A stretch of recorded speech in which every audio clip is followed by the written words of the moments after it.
नमस्कार। आज हम पढ़ेंगे लिक्विडेशन ऑफ अ कंपनी। सामान्यतः एक कंपनी के समापन से रिलेटेड स्टूडेंट्स को बहुत सी तकलीफ़ होती है कि वो किस फॉर्मेट में लिक्विडेशन को याद कर सकें। तो एक इजी स्टेप से हम इसको आज याद करेंगे। लिक्विडेशन ऑफ अ कंपनी के अंदर आपको दो चीज़ें बनानी होती है, एक liquidators final statement of account और दूसरा स्टेटमेंट ऑफ अफेयर्स। आज हम बात करेंगे liquidators final statement of account के बारे में। जैसे कि फॉर्मेट दिख रहा है आपको यहाँ पे, receipt, amount, payment and amount. Receipt में दो टाइप के अमाउंट होंगे, एक एस्टिमेटेड और एक रियलाइज्ड। एस्टिमेटेड वो जो आपके बुक में बैलेंस शीट में दिया होता है, और रियलाइज्ड जो आप वसूल करते हैं।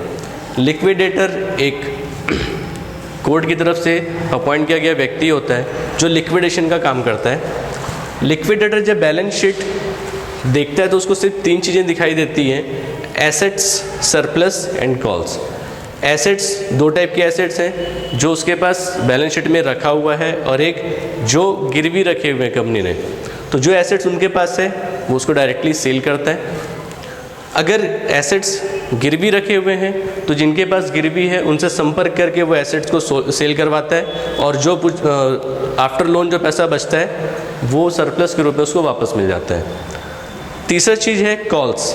कुछ शेयर्स जो रिजर्व कैपिटल होते हैं, लिक्विडेटर उसमें कॉल करता है। कॉल करने से जो राशि प्राप्त होती है उसमें जो राशियाँ प्राप्त नहीं हुई माइनस करने के बाद वो अपने अकाउंट में लिख लेता है। इस तरीके से तीन तरीक़ों से उसके पास कैश अरेंज हो जाता है।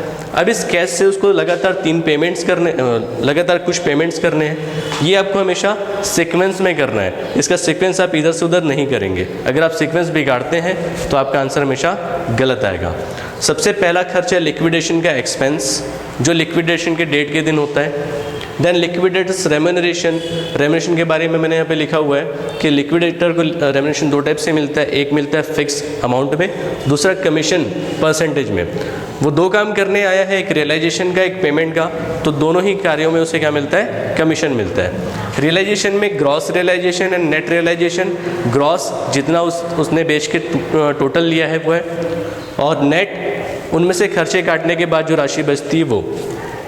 Formula gross realization into percent divided by 100, net realization into percent divided by 100।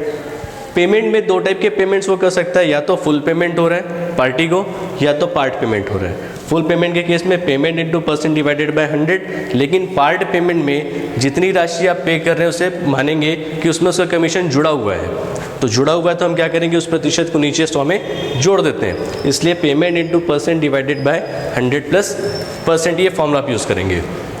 इसके बाद तीसरे नंबर पे डिबेंचर होल्डर्स को पेमेंट करना है आपको। ये विथ और विदाउट इंटरेस्ट दोनों हो सकता है। ये पेमेंट करने के बाद अनसिक्योर्ड क्रेडिटर्स जैसे कि प्रेफरेंशियल क्रेडिटर्स होते हैं, income tax, local tax and rates, या किसी सैलरी को आप यहाँ पे पे कर सकते हैं। सैलरी एक अनसिक्योर्ड में प्रेफरेंशियल नेचर का क्रेडिटर होता है। इसके बाद फिर बारी आती है शेयर होल्डर्स की। शेयर होल्डर्स में सबसे पहले प्रेफरेंस शेयर होल्डर और उसके बाद equity share holder. Share holders में पहले प्रेफरेंस शेयर होल्डर्स, दूसरा इक्विटी शेयर होल्डर्स। सामान्यतः जो कैश होता है हमारा वो यहाँ तक आते आते ख़त्म हो जाता है। इक्विटी शेयर होल्डर्स को हमेशा कम राशि प्राप्त होती है, जितनी भी राशि उसे प्राप्त हो रही है उसे उसके नंबर ऑफ इक्विटी शेयर से डिवाइड कर दीजिए, ये उसका फाइनल फुल पेमेंट होगा। Thank you.